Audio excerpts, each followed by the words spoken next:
Michael Damian Sweetney, born October 25th, 1982. You probably know Mike Sweetney from being a top 10 pick in arguably the best draft of all time in 2003. You may know him for the 3 years he spent at the storied Georgetown Hoyas program, where he put up better individual numbers than Hall of Famer and national champion Patrick Ewing. You may even remember him from playing on two of the most well-known franchises in the sports world, in the New York Knicks and the Chicago Bulls. If you're a lowlife, you remember him because of the fat jokes you and other unhappy subjects dealing with their own situations made about him on the internet and social media. But what you don't know is that sometimes, with all a man gains, he loses just as much of his soul.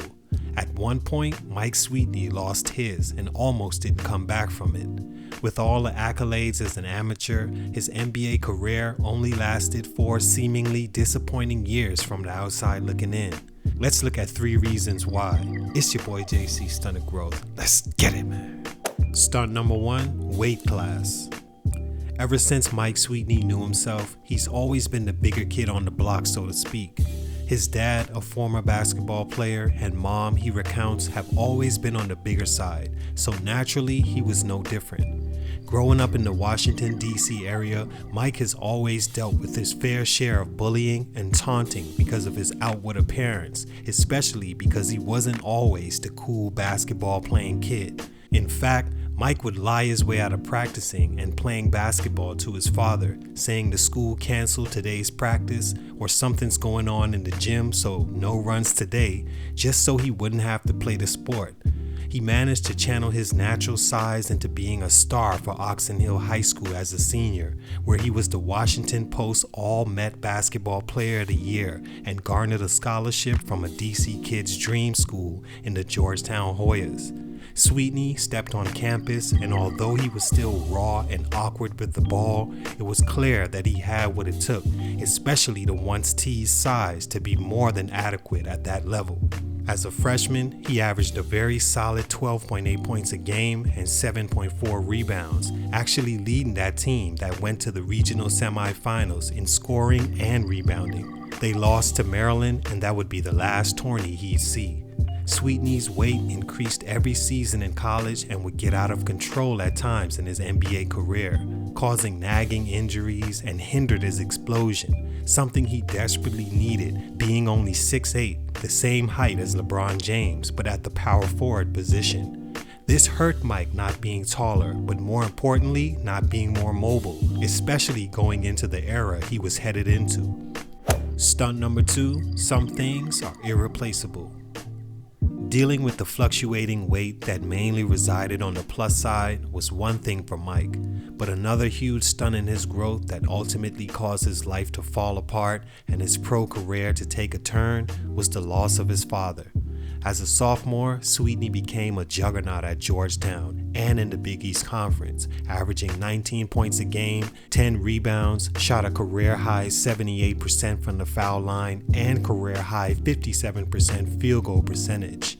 He once again led the team in scoring, but the Hoyas failed to make the NCAA tournament. His dad was an important part of his consistent rise thus far, being at every game in support of his son. Mike trusted his father to tell him the things he wanted to and didn't want to hear. The things that would ultimately make NBA teams covet the undersized, highly skilled big. The father-son connection had a very close bond, to the point Mike considered him his best friend. As a junior, he became a nationwide star. He led Georgetown for the 3rd straight season, putting up 22.8 points a game, 10.4 rebounds, and an astonishing 3.2 blocks and team-leading 1.5 steals, which is amazing for a big. But the team wasn't very good for a 2nd straight year, missing the tourney at 19-15 overall and 6-10 in the Big East. With nothing left to prove and a returning roster that wasn't very promising, he entered the 2003 NBA draft with his mother and father by his side. He was taken 9th behind guards TJ Ford and Kirk Heinrich, and the 2nd power forward off the board behind Chris Bosh.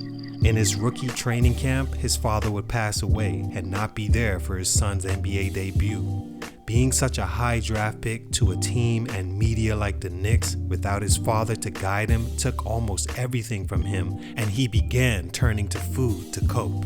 His weight began to balloon, and eventually he fell out of the Knicks rotation. On the outside, things looked happy, as if a normal rookie going through his ups and downs. On the inside, he was secretly dealing with depression and suicidal thoughts. Stunt number 3, ending it all. The final stunt in Mike Sweetney's career came in the form of him slipping so far into depression that basketball wasn't even secondary in his mind anymore. There was killing himself, losing his family, and becoming homeless for a short stint, food, and not having anyone in those times he could reach out and talk to. With everyone seeing teammate Ron Artest as crazy for all his strange thoughts and behaviors, Mike thought there wasn't anyone he could let know what he was really dealing with.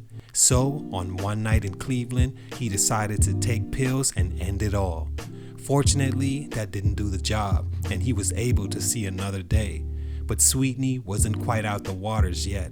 He ballooned in weight, and now his basketball career was being threatened. By his second season in NY, he averaged a career-high 8 points a game and 5 rebounds. On October 5, 2005, he was traded to the Chicago Bulls, where he'd play until the end of the 2007 season and failed to make a dent, averaging a career high in Chicago of 8 points and 5 rebounds.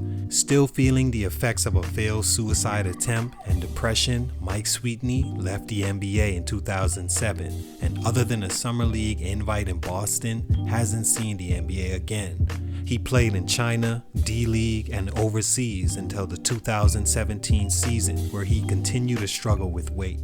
His story does take a positive turn though, when family additions and a strong family structure pushed him to get help. He did that and now shares his story with anyone dealing with similar issues of depression, weight, and suicide through his You Matter Foundation, in which if you're dealing with something similar, can get help from someone with experience. He's also a basketball coach at Yeshiva University. All in all, I was drawn to Sweetney's story and the person because he genuinely seems like a good guy that just fell on tough personal times, and his story can be used to help, if not millions, at least one person in this world. With that said, if you're dealing with suicidal thoughts, depression, or bullying, text SIGNS to 741-741 anywhere in the US and get help. Your life matters. And Big Sweet, my guy, yours does as well, man. Salute to you. Much love from the Stunted Growth community, big dog. Appreciate you guys for watching. It's your boy JC Stunted Growth, and I'm out.